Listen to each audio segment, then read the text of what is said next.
Hi అండి, welcome to my channel Mouni Rajesh simple home recipes. ఈరోజు recipe వచ్చేసి మా హస్బెండ్ చేసే చికెన్ గ్రేవీ కర్రీ అండి. గ్రేవీగా చికెన్ చాలా టేస్టీగా ఉంటుంది. ఒక్కసారి ట్రై చేయండి. ముందుగా ఇది మనకు కావాల్సిన పదార్థాలు: జీడిపప్పు, గసగసాలు, పచ్చి కొబ్బరి వేయించి పక్కన పెట్టుకొని మిక్సీ పేస్ట్ పట్టుకోవాలి. తర్వాత ఒక ప్యాన్లో 4 టేబుల్ స్పూన్ ఆయిల్ వేసి పచ్చిమిర్చి అండ్ ఆనియన్ వేసి ఫ్రై చేసుకోవాలి. మంచిగా ఫ్రై అయ్యేటప్పుడు దీంట్లో కల్లుప్పు కూడా కొంచెం వేసుకొని ఫ్రై చేసుకోవాలి.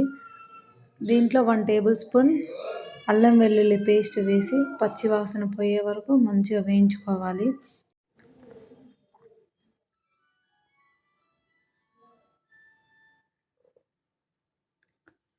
ఇలా వేయించుకోవాలి. ఒకసారి చూడండి, మా హస్బెండ్ చేస్తున్నారు ఈరోజు.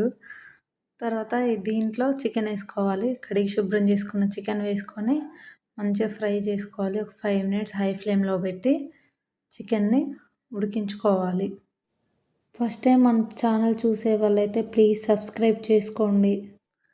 ఇలా ఒక 5 మినిట్స్ ఉడికిన తర్వాత 1/2 టేబుల్ స్పూన్ పసుపు, అలాగే మనం ముందు పేస్ట్ చేసి పెట్టుకున్న జీడిపప్పు, గసగసాలు, కొబ్బరి పేస్ట్ని కూడా వేసి మొత్తం ఒకసారి మిక్స్ చేసుకొని బాగా ఉడకనిచ్చుకోవాలి. తర్వాత మూత పెట్టి ఒక 10 మినిట్స్ ఉడికించుకోవాలి బాగా.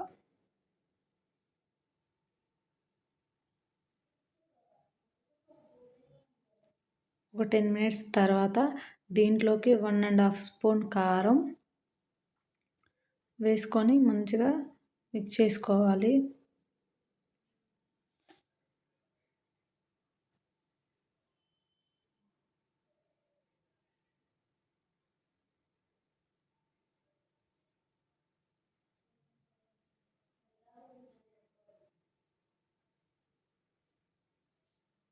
అలాగే 1 స్పూన్ ధనియా powder and 1/2 spoon garam masala కూడా వేసి మంచిగా లో టు మీడియం ఫ్లేమ్లో మరొక 10 మినిట్స్ ఉడకనిచ్చుకుంటే ఈ మసాలాలన్నీ పీసెస్కి పట్టి పీసెస్ కూడా చాలా టేస్టీగా ఉంటాయి.